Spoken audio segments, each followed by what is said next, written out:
ஆக்சுவலா அங்க இறந்த ஒரு 13 வயசோட குழந்தையோட அம்மா வந்து பேசுறாங்க. இது வந்து காவல்துறை வந்து அப்படி பார்த்து நிக்கிறாங்க.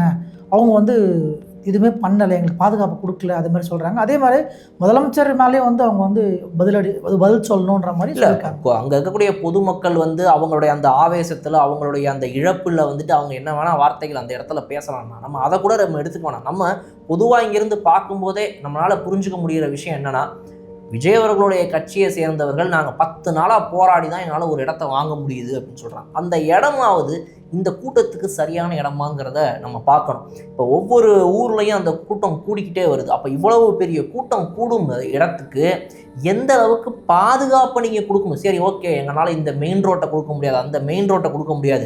நீங்க கேட்பீங்க, உங்களுக்கு வந்து கூட்டம் சேர்ந்துக்கிட்டே போகும்பீங்க. அந்த கூட்டத்துக்காக நான் என்ன மாநாடு நடத்துற மாதிரி ஒரு பெரிய கிரவுண்டேவா அவங்களுக்காக வளைச்சு போட்டு கொடுக்க முடியும்?